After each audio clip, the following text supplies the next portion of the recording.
neste momento, convido a presidente da Abracicom, contadora Maria Clara Cavalcante Bugarim, para fazer a abertura deste evento. Boa tarde a todos. É com muita alegria, com muita satisfação que nós participamos hoje da 5ª edição do nosso projeto Quintas do Saber. Projeto esse que a cada nova edição se consolida e que nós temos a satisfação de percebermos nesse auditório personalidades do mundo contábil, do mundo jurídico que nos honram, nos prestigiam, e nessa edição, como a cada vez nós entendemos o Quintas do Saber um evento crescente e sempre enfatizamos que o maior bem da nossa academia é o nível dos nossos acadêmicos. Hoje, o nosso acadêmico Antoninho Marcon Trevisan vai também conduzir um momento histórico e um momento importante, onde nós temos o privilégio de receber na nossa casa o nosso ilustre palestrante, o ministro do Supremo Tribunal Federal do Brasil, o doutor Gilmar Mendes. Então, por gentileza, Trevisan, venha acompanhando o nosso ministro para, sem mais delongas, iniciarmos o nosso Quintas do Saber. Muito obrigada.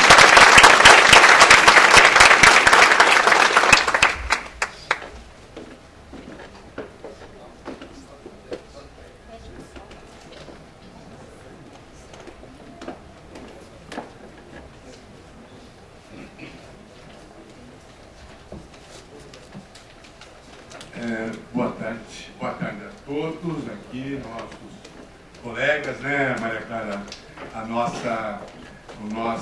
Nossos encontros têm sido cada vez melhores e certamente hoje será o melhor de todos. Quero dizer para vocês assim que o ministro Gilmar Mendes é uma personalidade que poucos conhecem um lado dele, que eu compartilhei nesses últimos meses, né? O ministro é um grande conhecedor de esporte, de futebol, né? E nós juntos tivemos em várias partidas, né? E uma das coisas que eu, como editor de livros, mais admiro nas pessoas é quando elas têm a humildade de escrever livros, né? Eu, recentemente, visitando o ministro, presentei ele com um livrinho meu. Esse livrinho de Como Entender Balanço, com 62 páginas. Aí o ministro, em retribuição, ele me presenteou o livrinho dele, que é esse aqui. Com 1463 páginas, e o número de referências do livro dele é o tanto de páginas do meu livro. Mas ele, muito gentil, disse, mas Trevisan, são nos pequenos aspas que estão os grandes perfumes. Então, eu quero dizer que, ministro, é uma admiração dobrada, triplicada, multiplicada, porque alguém que tem este trabalho que o senhor tem no Supremo Tribunal Federal, essa missão dura de julgar, não é? E ao mesmo tempo é um educador, em que tem também aqui um instituto de direito aqui em Brasília, portanto é um apaixonado por transmitir conhecimento e que ainda consegue tempo para escrever este livro que é adotado nas faculdades de direito do Brasil, né? E eu fui levantar esse livro, é um best-seller desse tamanho, ele já vende há muitos anos, 8 mil, né, ministro? 8 mil exemplares por ano, não é? E, portanto, é um grande feito. Essa aqui é a 9ª edição. E quando conversei também com o ministro, vejam que ele, com todo o tempo dele ocupadíssimo, né, ele está aqui no intervalo de uma sessão lá do Supremo. Eu liguei na quinta, não é, para ele, e ele estava indo para Berlim, né? E ele disse, eu estou indo para Berlim, que a minha filha vai defender a tese de doutorado, mas eu te ligo, né? Eu falei, olha, Maria Clara, vamos aguardar o ministro. O ministro me ligou de Berlim para confirmar que estaria aqui hoje. Portanto, as pessoas ocupadas que encontram tempo para se dedicar e transmitir o seu conhecimento. Então, eu quero, mais uma vez, ministro, agradecer esse enorme esforço, né? E aí, trocamos ideias sobre o tema. Eu já queria passar a palavra para o ministro, mas sem antes... eu acabei lendo esse livrinho aqui, né? Eu falei, pô, eu vou ler esse livrinho do ministro aqui, né? Não dormi várias noites, né? Mas eu anotei algumas questões que dizem tem muito a ver conosco, que é o capítulo relativo ao princípio da eficiência e que toca na questão da economicidade e que provocou-nos a todos os contadores, na medida em que a avaliação dos feitos na área pública não mais se tornou com o objetivo formal, mas sobretudo da essência. E ninguém melhor que o contador para poder julgar, para poder avaliar, para poder não só registrar, mas sobretudo estabelecer o quão necessário é ou deixa de ser uma obra, o retorno que um investimento possa ter dado, né? E eu fico imaginando, na medida em que os juízes têm que julgar, o conhecimento que eles precisam de contabilidade, né? E seguramente nós sabemos que as universidades de direito, elas não formam os advogados com essa competência. Então, uma das coisas que eu já queria aqui, então, lhe passar, na medida que eu também encontro aqui um elemento para lhe trazer relacionado à presunção de culpa, não é? Já saindo da questão da economicidade, e num debate que tivemos em São Paulo, no Congresso dos Auditores Independentes dessa semana, o membro do Ministério Público Estadual, ele defendeu a tese de que, na medida em que o juiz ignora o tema, ele tem o dever, o direito de presumir a culpa para que aquele que está sendo considerado o réu prove que ele não tem culpa. Me pareceu, a gente lá na plateia, os auditores tremeram, né? Ou seja, o banco quebrou, o auditor deu lá um parecer, o Ministério Público, então, presume a culpa e leva ele para se defender por conta de que ele, o Ministério Público, não tem competência para estudar o tema. Então, ele condena, ou pelo menos processa, e faz com que ele se defenda. Enquanto isso, ele se quebrou, né? Porque nós, os auditores, vivemos da imagem e do prestígio, né? Então, ministro, o tema nosso, então, seria esse. De que maneira o senhor, como ministro do Supremo, entende as questões de ordem tributária, financeira e contábil dentro do Supremo, e de que maneira nós, os contabilistas, os profissionais contábeis, podemos compartilhar isso. Bem, boa tarde a todos. É um prazer enorme estar aqui. Desde que o Antoninho me falou dessa possibilidade, eu me coloquei à disposição. Ficamos apenas de conseguir um momento adequado. Estamos aí fazendo uma viagem rápida, tendo em vista esses limites, sem prejuízo de que em outro momento nós tenhamos um encontro mais alongado. Todos sabem da importância hoje das questões econômicas, financeiras e tributárias no âmbito do Supremo Tribunal Federal. Claro que isso é apenas um espelho de tudo que tramita em todas as instâncias do Brasil. Um pouco antes de vir para cá, há alguns dias eu tinha pedido um levantamento e dos 550, 560 processos que nós temos hoje com repercussão geral, portanto, recurso extraordinário, 155 tratam de questões tributárias. Então, por aí a gente já tem a noção da importância, né, dessas questões que envolvem, claro, interpretação do direito constitucional, mas competência da União, eventualmente, do Estado ou mesmo do município. Isso afora as ações diretas de inconstitucionalidade, o controle abstrato, que também discute, né, muitas dessas questões. Isso acho que dá uma dimensão da importância desse núcleo temático, né, que diz respeito também com o afazer dos senhores e quanto o tribunal é demandado.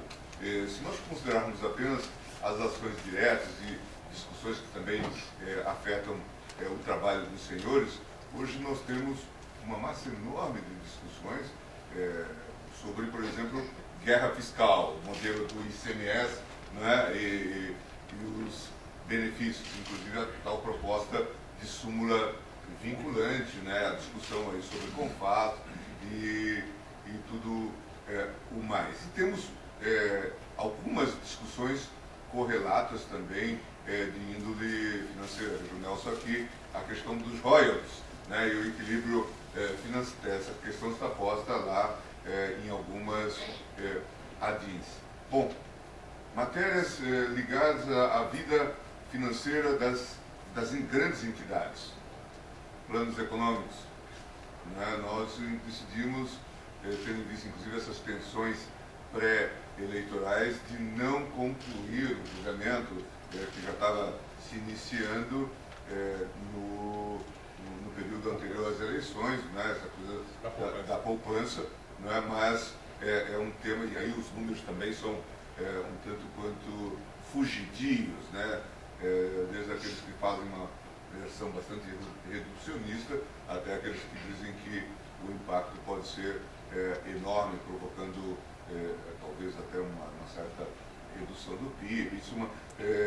O tribunal tem uma grande responsabilidade, portanto, em decidir questões que são extremamente sensíveis. Outro tema que é muito delicado e que hoje de alguma forma, nos desafia é aquilo que os senhores também estão estudando.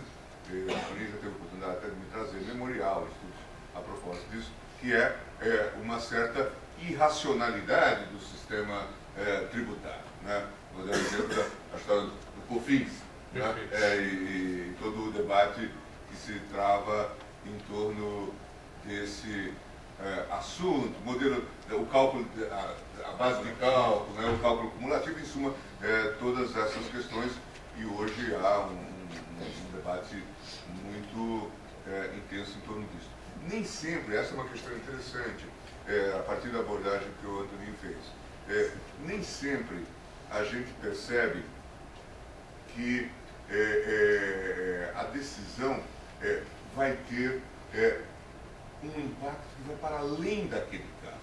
E daí eu acho que a importância, inclusive, de nós termos uma assessoria que vá para além da assessoria formal do tribunal. Assessoria, estou usando o termo em sentido, claro, que impróprio, né? Mas que haja maiores participantes. Eu fui até um dos responsáveis, talvez até o maior responsável, pela reforma do nosso processo constitucional. E ainda no governo Fernando Henrique, trabalhei nas leis que introduziram as mudanças permitindo audiências públicas, por exemplo. Né? Às vezes nós não utilizamos isso de maneira devida, mas isso permite que expertos venham e digam, olha, a leitura mais adequada não é essa. E nós tivemos casos interessantíssimos, por exemplo, a questão de células-tronco, né? Que obviamente é uma questão técnica difícil, mas eu ainda pouco antes de vir para cá estava relendo a nossa decisão. Eu estava impedido, porque eu era advogado da União na época, não participei do julgamento, mas a questão das coligadas e controladas. E os senhores sabem que há uma insatisfação geral, eu acho que até dentro do tribunal, com o próprio resultado, né? Além de que, às vezes, se encontra dificuldade de explicar, né? Tendo em vista a composição dos votos. Veja, uma matéria desse tipo exige, né, a despeito do posicionamento técnico-político que se vai assumir, uma compreensão, né, da importância da decisão. Né? E, então eu dizia, hoje a lei permite que nós convoquemos para determinados julgamentos audiências públicas. Isso se pode fazer tanto no processo de controle abstrato, como também hoje nos processos com repercussão geral. Mas eu vislumbro também uma outra participação importante de entidades como a dos senhores, como amicus curiae, a ideia do amigo da causa, do amigo da corte, mais do que isso, né? Alguém que tem um perfil técnico e que pode se posicionar, inclusive com alguma isenção, né, e apontar eventuais deslizes, consequências, desdobramentos, né, impropriedades, em suma, em julgamentos dessas causas magnas, né, de que nós estamos falando. Eu tenho dito, eu cheguei ao tribunal com 46 anos, estou já há 12 anos no tribunal. E isso tem vantagens e desvantagens, né? A vantagem é da gente ter tempo de aprender, né? E de maturar, etc. Mas há desvantagens também. E uma delas... Tem que usar aquela capa, ministro, por exemplo. É uma desvantagem. Eu acho que até isso não atrapalha, né? E eu acho que as pessoas acreditam que nós ficamos mais inteligentes, né? Mas uma das desvantagens é a gente descobrir, e aí eu acho que a importância dessa audiência pública, da discussão, da conversa com os amigos curiae, é que a gente poderia ter julgado de uma forma mais bem informada, de que a gente poderia ter chegado a um resultado mais justo. Em geral, a gente só descobre isso a partir de uma análise de consequências. E aí, de forma cassiana, né, as consequências sempre vêm depois, né? Mas nós poderíamos antecipar um pouco isso, né, se tivéssemos, né, essa possibilidade. E, claro, nós contássemos com o bom, adequado uso desse instrumentário. Para isso, é óbvio, nós estamos trabalhando também a redução de processos. Precisamos reduzir. Na medida em que nós continuamos com uma massa grande de processos, nós não podemos nos permitir chamar audiência pública, né, para processos de relativa importância. Não podemos tornar isto rotina, né? Também somos muito severos com o alongamento dos processos. Por quê? Porque acabamos tangidos por uma meta, que é de julgar, né? Quantas vezes as questões assumem uma gravidade enorme. Eu vou lhes dar um exemplo que talvez seja o exemplo superlativo em termos de atrapalhos. O caso da emenda constitucional dos precatórios. Então, uma matéria importante, sabe, os senhores todos, para finanças públicas, né? É sensível. Bem, o Supremo vem dando sinais há muito tempo, para todos os interlocutores, de que não é mais possível prorrogar o pagamento dos precatórios, etc. Faz-se a prorrogação, e aquela prorrogação também um pouco a galega, para não valer, não se cumpre também o parcelamento dos débitos, não é? E isso vai se acumulando e tudo mais. Veio essa nova emenda constitucional que foi trabalhada no ambiente do Supremo, liderado pelo Jobim, a pedido dos governadores, que queriam encontrar uma solução para a questão. Fez-se isso, discutiu-se muito no Congresso, chegou-se a uma equação a propósito do modelo dos precatórios.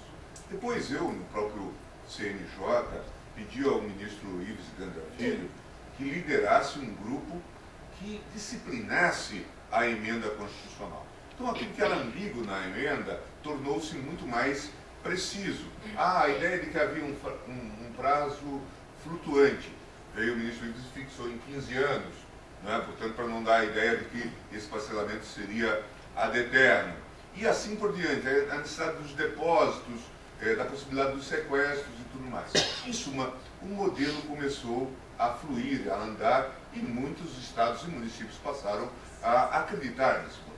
Mas a OAB, que tem lá um grupo que também sofre com essa questão dos precatórios, e tem um grupo que estuda esse tema, e entrou com uma DIN no Supremo. E lá pelas tantas, 4 anos, 5 anos passados, o Supremo começou a julgar e julgou, por maioria de votos, a emenda inconstitucional. Logo em seguida, encerrado o julgamento, o Estado do Pará, o procurador do Estado do Pará, disse: mas nós já vínhamos cumprindo o parcelamento. Inclusive já fizemos leilões, deságio, em suma, tudo isso que ocorre e que estava previsto na emenda constitucional. Como fica? Precisa modular os efeitos, porque como vamos descumprir aquilo que nós acreditávamos que estava em vigor. O ministro Fux, que agora estava como relator, porque o ministro Brito tinha se aposentado, disse: não, tragam essas objeções que nós vamos contemplá-las.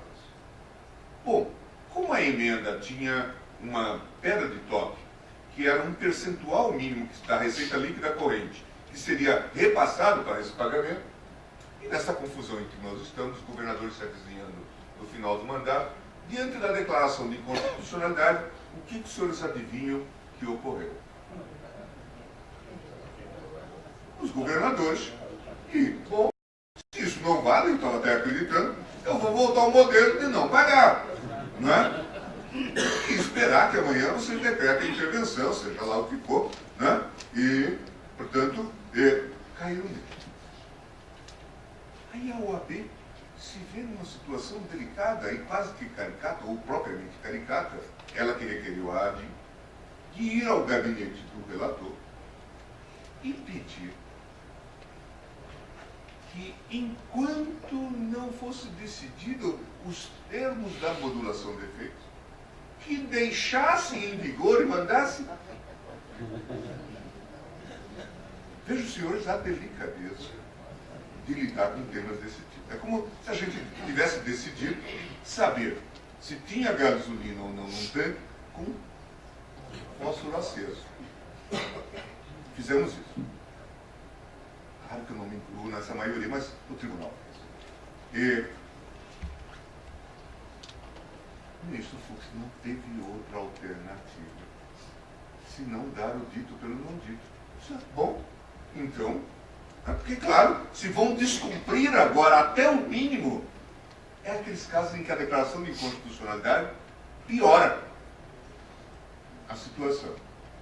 E aí ele deu um despacho determinando valentemente que cumprissem a emenda constitucional. Inconstitucional. Então, o que eu estou dizendo? Mesmo com essa possibilidade de audiências públicas, de informação e tudo mais, muitas vezes nós acabamos não tendo esse, ou não usando esse instrumentário à disposição e cometemos esse tipo de gafe. Essa matéria veio ao plenário. E nós, até agora, o que conseguimos fazer foi confirmar a liminar do ministro Fux. Para dizer, portanto, que fica em vigor a emenda até que outra coisa aconteça. Estamos discutindo a modulação de efeitos. E ele propôs lá uma redução do prazo. Porque, claro, se era para declarar inconstitucional e no dia seguinte os estados e municípios estivessem pagando regularmente os precatórios, não teria nenhum problema. Mas os senhores conhecem bem as contas públicas e sabem que hoje há uma vinculação estrita, né? E mesmo que acho que nós que somos, esse é um importante que nós conheçamos, né? Que os juízes conheçam, mas a nossa visão às vezes fragmentada do Estado nos dá essa ilusão, o que falta é vontade política. É um discurso, né, muito acomodatício. Não se trata disso. O prefeito tem a obrigação de aplicar 25% na educação, né, o percentual de 18% na saúde e as obrigações com os servidores, em suma, né, tudo isso está estabelecido. Não é por acaso que duas unidades importantes com grande potencial econômico são também os maiores devedores. O Estado de São Paulo e o município de São Paulo, né, lideram e não o fazem por vontade própria, por falta de vontade política. Então, esse exemplo me parece um caso de escola, porque mostra, né, como a gente pode errar. Né?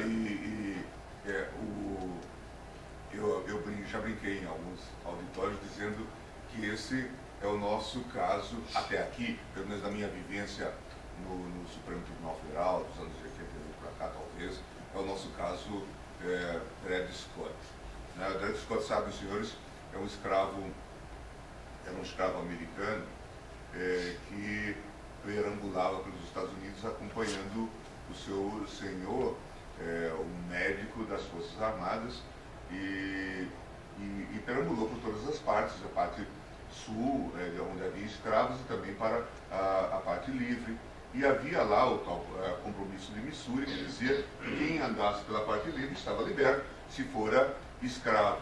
E ele, já agora sob o comando da esposa deste médico que falecera, ele entra com a ação pedindo que se reconhecesse esse direito que estava assegurado e que era uma solução de compromisso para tentar harmonizar essas partes de conflito. E a Corte Suprema Americana, ao fim e ao cabo, chega à conclusão de que ele não podia ir lá, porque se quer sujeito ele era. E isto se diz uma das causas da Guerra Civil Americana. Uma causa que não existia. Ele não existia, não era sujeito, porque, claro, coisa, né, pertencia a alguém e tal. No nosso caso não tem tanto charme, não é tão dramático, mas eu acho que esse caso dos precatórios é um pouco o nosso Dred Scott. Assim, um desses vexames que nos constrange, mas não vai produzir nenhuma guerra civil, claro, né, felizmente.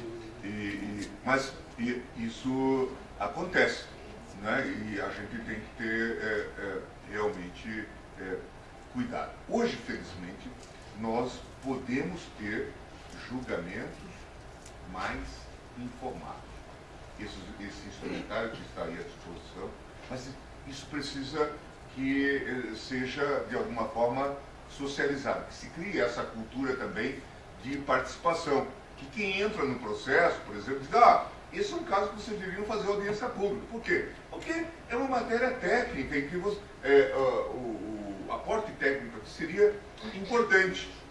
Né? A gente vê, quando analisa um caso tão complexo como aquele, por exemplo, das coligadas e controladas, né? Que, antes de mais nada, é preciso entender todo aquele emaranhado. Né? E por isso que eu achei que a mensagem que hoje eu poderia deixar com algum sentido útil aqui para os senhores era olhem para o nosso processo constitucional e vejam como os senhores podem participar dessas questões tributárias que se avolumam, né, no Supremo Tribunal Federal e que estão tendo hoje uma dinâmica com essa coisa de reflexão geral para nos trazer observações na condição de amici curiae, ou mesmo clamando para, olha, vamos tentar discutir essas e aquelas questões num ambiente de audiência pública, para entender.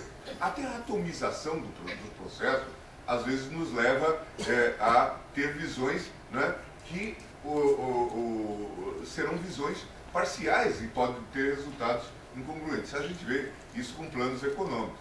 Nelson Machado certamente vivenciou essa realidade muitas vezes. Né? Nós pegamos os planos econômicos e discutimos a questão da poupança, de um lado, e discutimos a questão dos empréstimos do sistema financeiro do outro. Né? E o mesmo sujeito, que uma vez mutuário, é também poupador.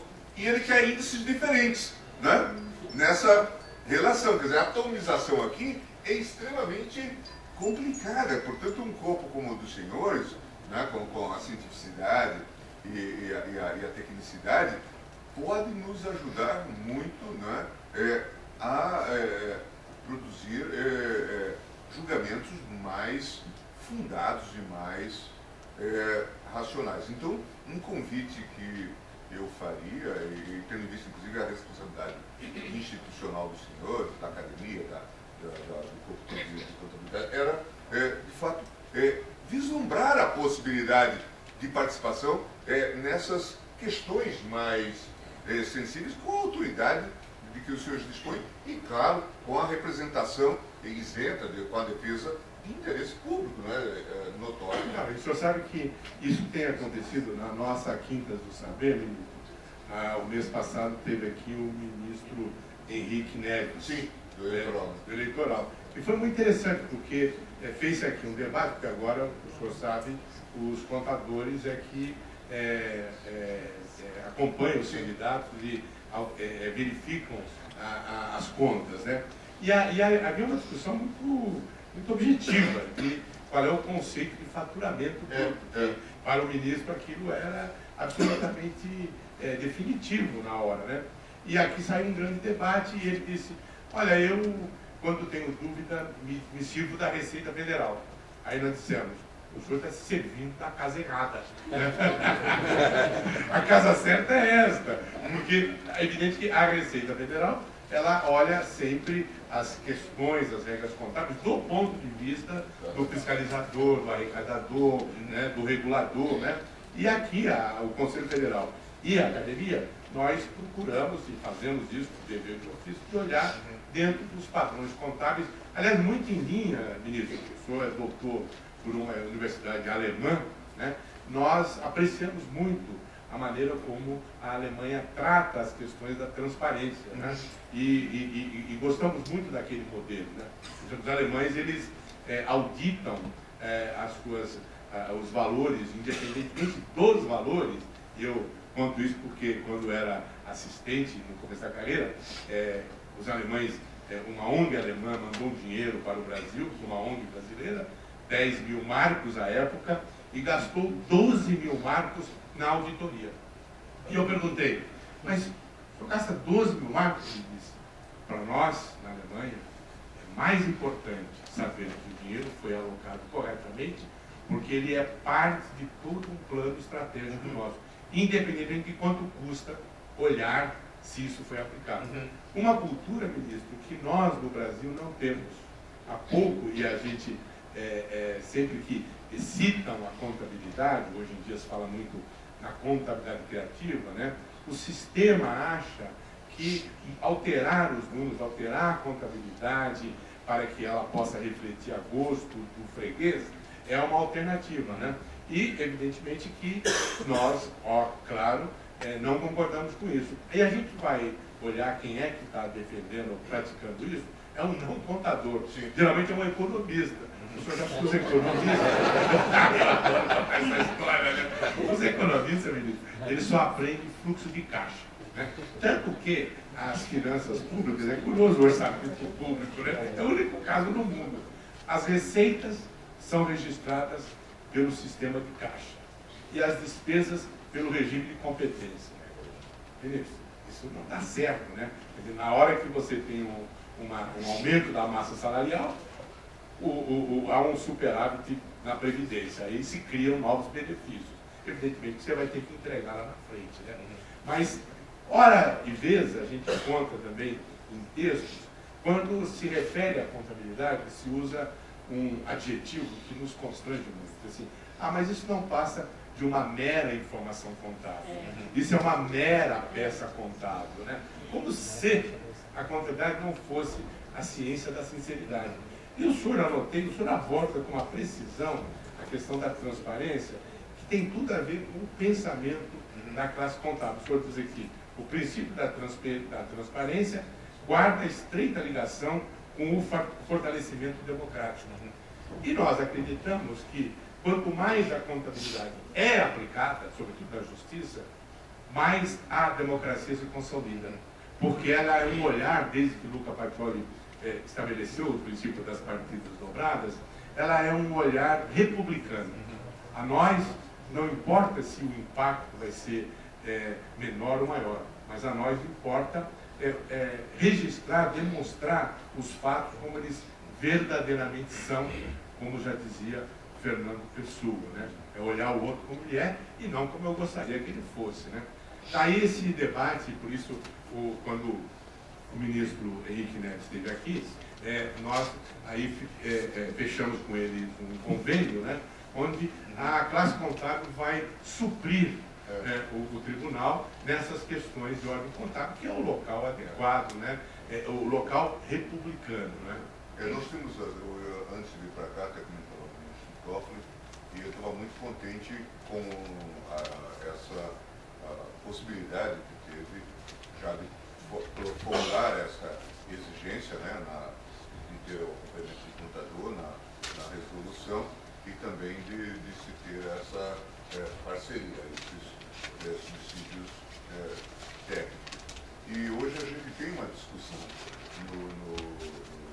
na Justiça Eleitoral e precisamos aprimorar, questão orçamentária, etc., para termos também um corpo técnico adequado para acompanhar as contas dos partidos. Hoje é um dos temas mais sensíveis, não é? E até pouco tempo se revelou que o tribunal, que tem um orçamento grande dedicado à informática, claro, fez-se um esforço enorme, meritório, no sentido de se proceder a essa transformação que baniu, praticamente eliminou a fraude, né, nas votações e tudo mais, mas nós não crescemos na área, por exemplo, do controle das contas. E daí, de novo, muitas vezes, quando temos situações muito graves, né, dependemos de subsídios de outros órgãos governamentais. Hoje já se discute a criação de um pouco de experts no âmbito da própria Justiça Eleitoral, porque o tema do financiamento dos partidos é o tema central da democracia, né? E como fazer, então, esse tipo de controle. E é um tanto quanto vexatório para a Justiça Eleitoral se limitar mais ou menos a chancelar aquilo que lhe é apresentado, né, sem nenhuma capacidade de proceder a uma verificação. Então, eu tenho a impressão que temos aí boas bases de cooperação. É claro que a nossa experiência agora, nesse período pós-88, ela é bastante recente. Ainda no ano passado celebramos 25 anos da Constituição, né, e acredito que nesse ponto nós fomos exitosos, criamos instituições fortes. Quando a gente se encontra com colegas, por exemplo, da área do direito no exterior ou de outra área, eles sempre dizem: o Brasil é um país diferente, porque não apenas logrou um crescimento digno de nota, mas o faz dentro de paradigmas institucionais fortes. Nós logramos instituir instituições, né, e o próprio judiciário no Brasil é reconhecido, então, quando a gente olha os paradigmas da América Latina, né, como um ente realmente diferente. Mas isso não significa que nós não possamos aprimorar, e não tenhamos necessidade de aprimorar.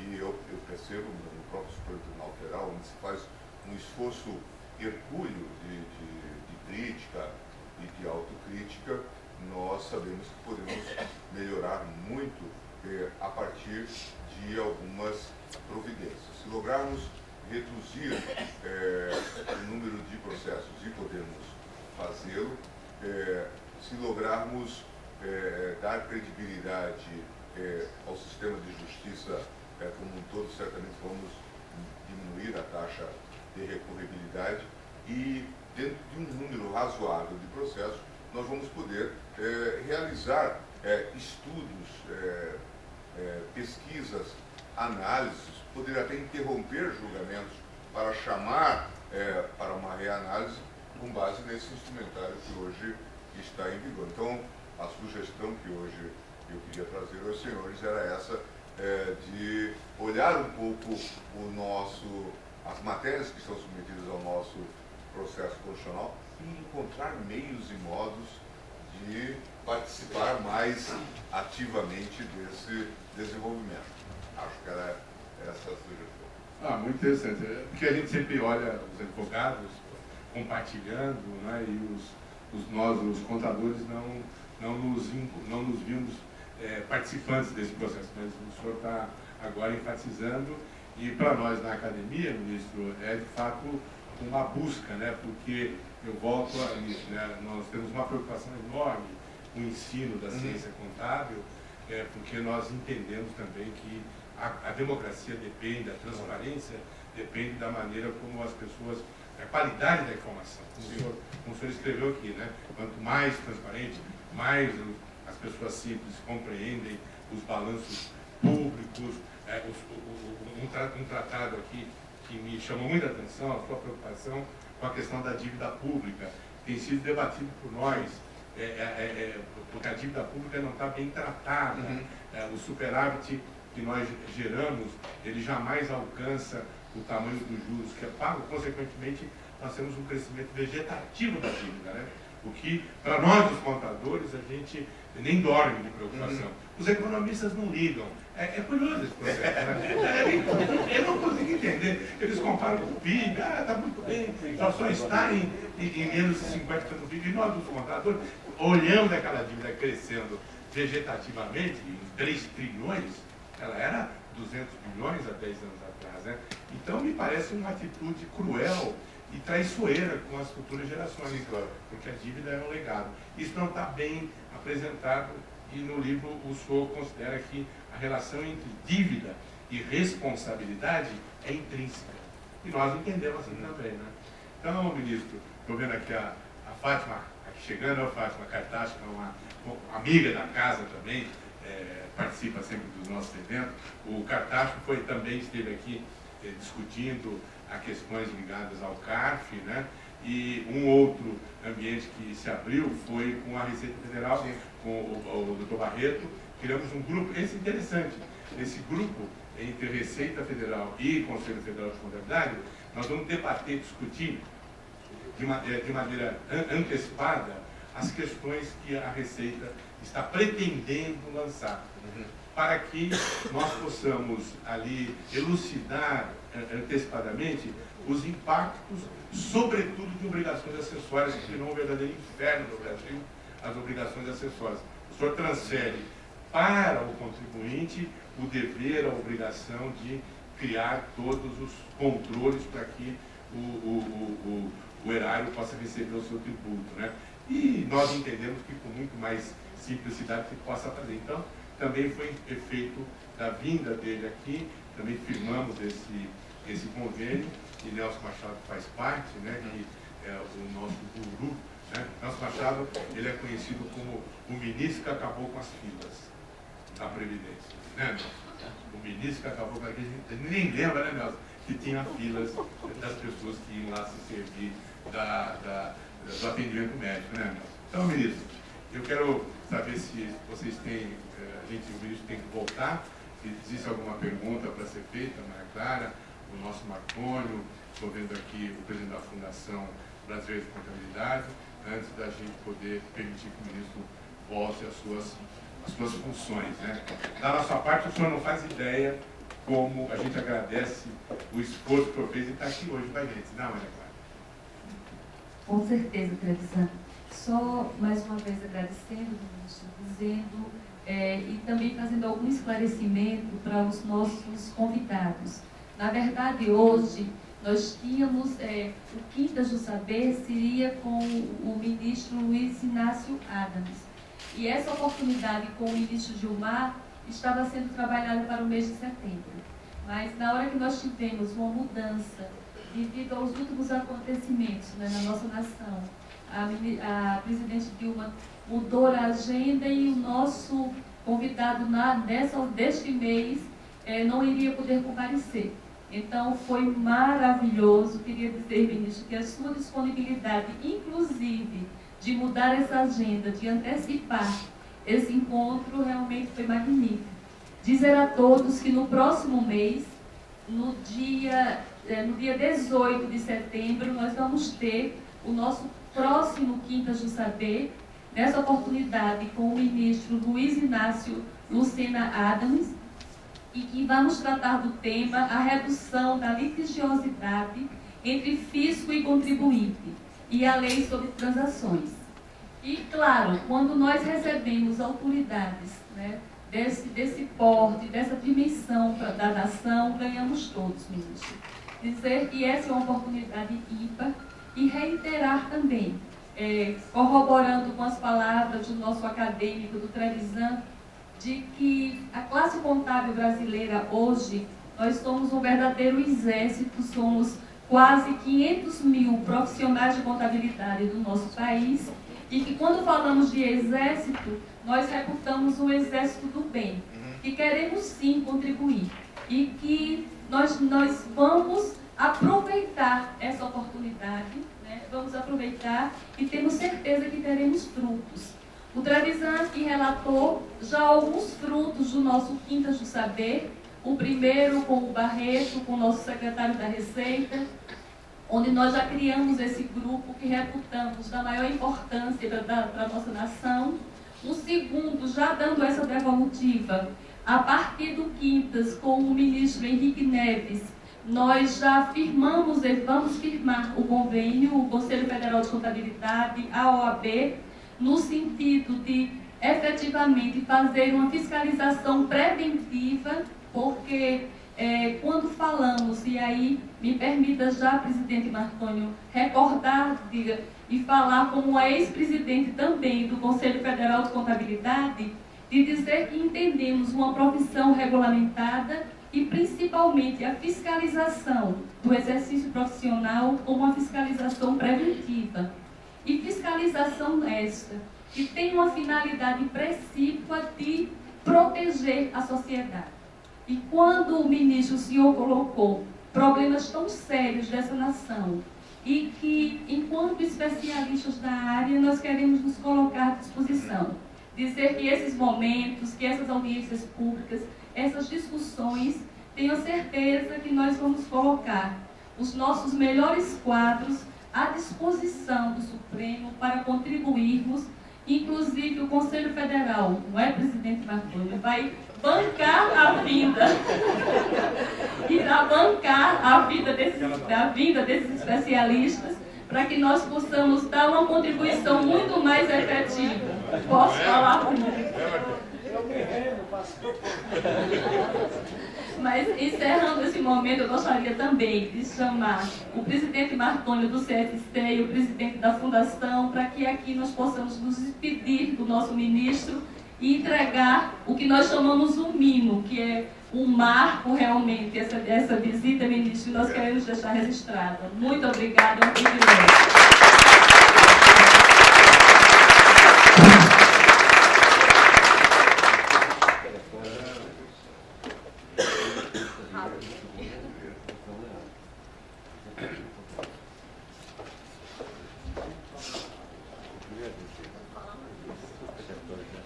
Gente, boa tarde a todos. Primeiro dizer que para nós assim, é uma honra, é um privilégio essa casa, graças aí à competência e à lucidez do Trevisan, Maria Clara, Nelson, são nossos parceiros, e logicamente a disponibilidade do ministro Gilmar Mendes, que é um pouco cearense também, viu? Posso fazer nada, mas o ministro deu um pé no Ceará, um pedaço dele. Dizer, ministro, que muito obrigado. Eu acho que isso é um momento importantíssimo para nós, até porque ele fez uma pequena provocação aqui, por que nós não nos inserimos dentro de discussões tão importantes para a nossa nação.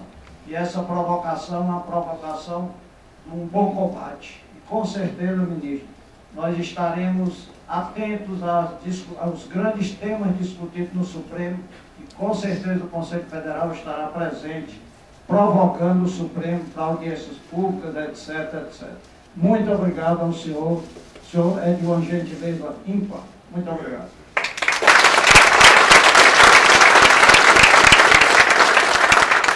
Olha, pessoal, quem quiser comprar esse livrinho aqui, ó, esse livrinho aqui, tá ali na frente, mas vale a pena. E gozado que a gente lê rápido. É só 1430 páginas, entendeu? Oh, obrigado. Que coisa, hein?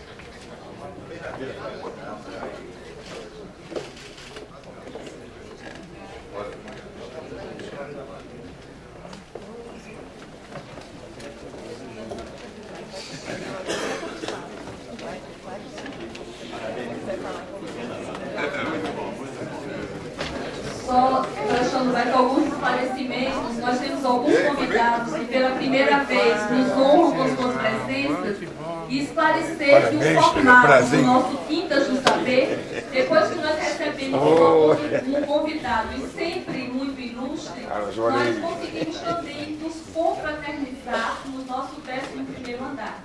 Por isso que é um evento diferente e charmoso. Após degustarmos discussões temáticas extremamente relevantes, depois desse momento nós convidamos a todos sempre para esse momento de descontração, para esse momento de estreitar laços. Né? E exatamente por isso que hoje nos honram com suas presenças presidentes de conselhos regionais, temos aqui o presidente Palácios, temos o presidente de São Paulo, que também está conosco, está aqui procurando Felipe aqui conosco, e que bom que vários conselheiros, não só da nossa casa, não só do Conselho Federal de Contabilidade, como nós começamos a criar cultura, cultura de trazer os profissionais de contabilidade para a nossa casa, cultura de recebermos as autoridades, vamos dizer, as mais altas autoridades do nosso país, discutindo na casa do profissional de contabilidade temas relevantes para a nossa nação. E quando falei em temas relevantes, em autoridades VIPs, nós também queremos agradecer ao nosso grande parceiro do primeiro momento, que é o nosso Ministério Público. Eu não posso esquecer que temos aqui o nosso presidente da Profis, o Marcelo, temos aqui o doutor Eduardo Sapo, e ainda vamos ter um outro Quintas do Saber, onde vamos estar tratando de entidades do terceiro setor, sempre um tema, né, muito em pauta nas nossas discussões. E também hoje nós já discutíamos, né, em petit comitê, os integrantes da nossa academia, diversos acadêmicos aqui presentes, temos o Neto, que hoje veio do Piauí participar conosco, além de Gardênia, além da presidente da Academia do Rio Grande do Norte. Então, as academias, elas vêm se fortalecendo em todos os estados da federação, e esse projeto, ele está oportunizando essa troca de experiências. Hoje nós pensávamos também em tratar de um tema sobre educação. Dr. Nelson Machado, Trevisan e outros integrantes VIPs da nossa academia já vão iniciar as tratativas, porque o grande desafio é tentar trazer o ministro da Educação para a nossa casa. Nós precisamos discutir os rumos e os grandes desafios e gargalos da educação contábil. Então esse já é, vamos dizer assim, um outro desafio que nós estamos, né, nos colocando. Sabemos que não é fácil, mas é vital, é de vital importância que isso aconteça. Ângela, falar também da presença feminina, para não esquecer que temos a presidente do DF também aqui conosco, sempre parceira, trazendo o seu plenário. Muito obrigada pela presença.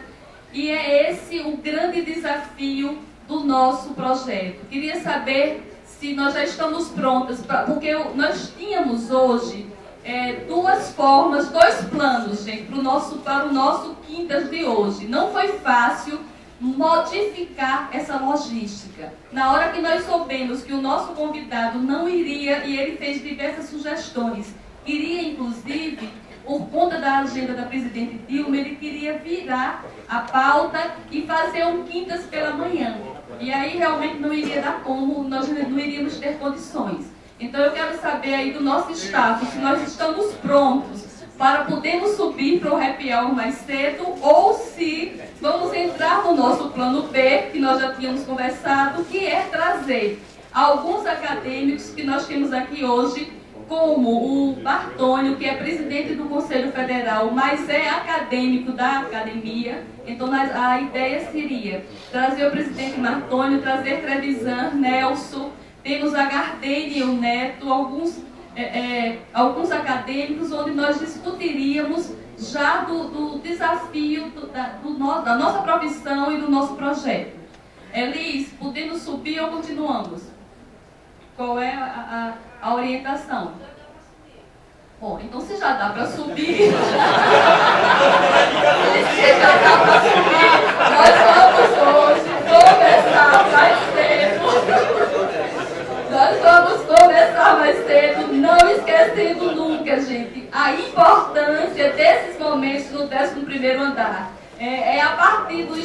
estreitamento de laços, é a partir vamos dizer assim, dos nossos momentos de confraternização também, que nós fortalecemos a nossa classe. Muito obrigada, boa tarde a todos.